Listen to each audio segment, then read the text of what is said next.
ಶಿರೂರಿನಲ್ಲಿ ಭೂಕುಸಿತದಲ್ಲಿ ಗಾಯಗೊಂಡ ಅರ್ಜುನ್ಗಾಗಿ ಶೋಧ ಕಾರ್ಯ ತೀವ್ರ ಹಂತ ತಲುಪಿದೆ. ಭಾರೀ ಶೆಲ್ ದಾಳಿಯ ಹೊರತಾಗಿಯೂ 15 ಸದಸ್ಯರ ಮಿಷನ್ ತಂಡವು 3 ಗುಂಪುಗಳಲ್ಲಿ ಗಂಗಾವಳಿ ನದಿಗೆ ಇಳಿದಿತ್ತು. ನೌಕಾಪಡೆಯ ಡೈವರ್ಗಳ ತಂಡ ಪರಿಶೀಲನೆಗಾಗಿ ನದಿಗೆ ಇಳಿದಿದೆ. ಮೊದಲ ಹಂತದಲ್ಲಿ ನದಿಯಲ್ಲಿನ ಪ್ರವಾಹವು ಡೈವಿಂಗ್ಗೆ ಯೋಗ್ಯವಾಗಿದೆಯೇ ಎಂಬುದನ್ನು ಸಹ ಪರಿಶೀಲಿಸಲಾಗುತ್ತಿದೆ. ಮಧ್ಯಂತರ ಭಾರೀ ಮಳೆ ಮತ್ತು ನದಿಯಲ್ಲಿ ಹೆಚ್ಚುತ್ತಿರುವ ನೀರಿನ ಮಟ್ಟವು ಕಾರ್ಯಾಚರಣೆಗೆ ಸವಾಲಾಗಿದೆ.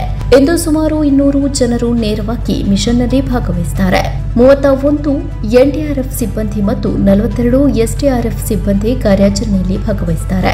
ಇದರೊಂದಿಗೆ ಸೇನೆಯ 60 ಸಿಬ್ಬಂದಿ ಮತ್ತು ನೌಕಾಪಡೆಯ 12 ಡೈವರ್ಗಳು ಇದ್ದಾರೆ. ಕರ್ನಾಟಕ ಅಗ್ನಿಶಾಮಕ ರಕ್ಷಣಾ ಸೇವೆಯ 26 ಸದಸ್ಯರು ಕೂಡ ಕಾರ್ಯಾಚರಣೆಯಲ್ಲಿ ತೊಡಗಿಸಿಕೊಂಡಿದ್ದಾರೆ. ಖಣ ಮೇಜರ್ ಜನರಲ್ ಇಂದ್ರಪಾಲನ್ ನೇತೃತ್ವದಲ್ಲಿ ತಾಂತ್ರಿಕ ತಂಡ ಸ್ಥಳದಲ್ಲಿದೆ. ಇದಲ್ಲದೆ ಬೂಮ್ ಅಗೆಯುವ ಯಂತ್ರ ಸೇರಿದಂತೆ ಪರಿಕರಗಳ ತಜ್ಞರು ಸ್ಥಳದಲ್ಲಿದ್ದು, ಸುಮಾರು 100 ಪೊಲೀಸ್ ತಂಡ ಹಾಗೂ ಜಿಲ್ಲಾಡಳಿತದ ಹಿರಿಯ ಅಧಿಕಾರಿಗಳು ಸ್ಥಳದಲ್ಲಿ ಪರಿಶೀಲನೆಯನ್ನು ನಡೆಸುತ್ತಿದ್ದಾರೆ.